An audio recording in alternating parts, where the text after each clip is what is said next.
guys, and welcome back to a new round of State of Survival with your favorite monkey. Today we check out Generation 3 Tempest Arms because they're just released.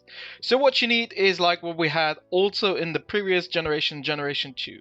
So what we already know is that the Maritime Dominion design data is for infantry, because I got already the first of that part from Generation 3, which is infantry attack. I got Ocean's Decree. So that's what we know by now. Let's check out what we need for the others.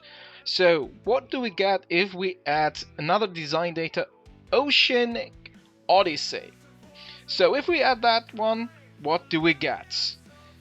So we get a new hunter piece. So that design data is for the hunter piece. And the last one, okay, now it's getting obvious. Explorer's Vision is for a rider piece. Sadly, we only have one piece of everything of them, but here we have them. So important part is on that one. And for all, here we have the situation that the stats are literally the same as we had them in Generation 2. There is no difference in that part. The difference in Generation 3 to Generation 2 is the opportunity and the chances of new skills. We have new ultra skills, we have new rare skills, and that we will check out. So we have Mark of Fury part 3 and 4, which are perfect for Berserk style. Each base attack grants 1 stack of Mark of Fury, increasing the next skill damage by 3.9 stackable. So that already is heavy. Mark of Fury resets to 0 stacks, that is a little bit strange, upon releasing a skill.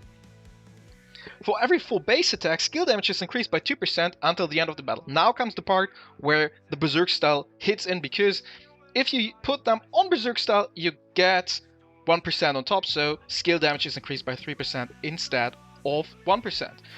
On level 4, it is not only 2.0%, it is 2.25, so a little bit more, but not that much. So if you want to use it on Berserk style, then you get additional boni. But on rare side, we have literally the same. It's called Mark of Strength, but it doesn't add any booster by using it on a specific style. So that is more generic for that in the rare part. And everything else is the same. So we only have changes in the rare and ultra rare. Aurora Spikes is perfect for resilient style. Every 4 turns, 1 stack of Aurora Spikes is applied to all allies. Upon receiving a base attack, 40% damage is dealt to the enemy front row.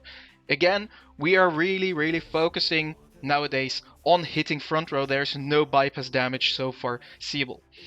So stacks up to 6 times and lasts 1 turn. For every 9 triggers, so that is really for long-lasting fights, an additional 168 damage is dealt to the enemy front row.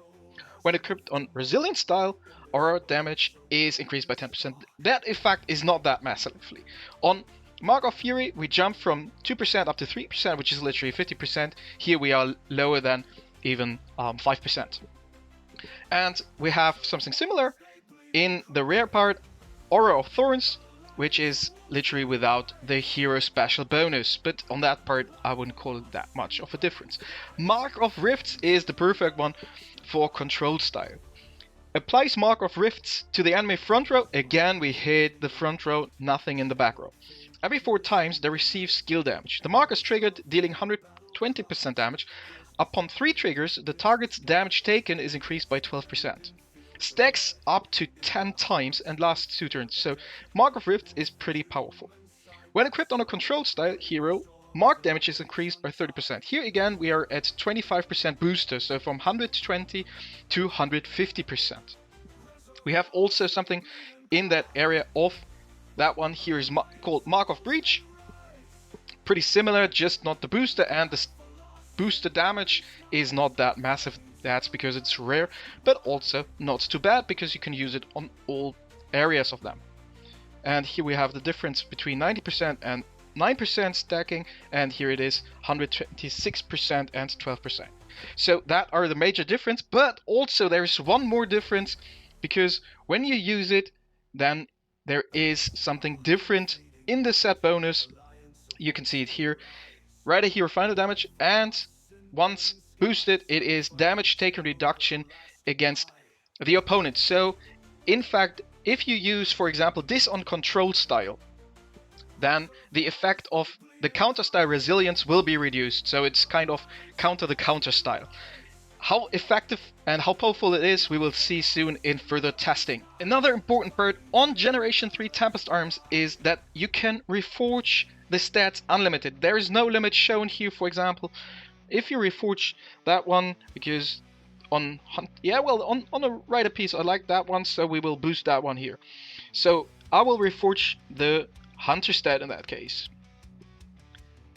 So we got Hunter Lethality, and we will take it. And you see there is no counter.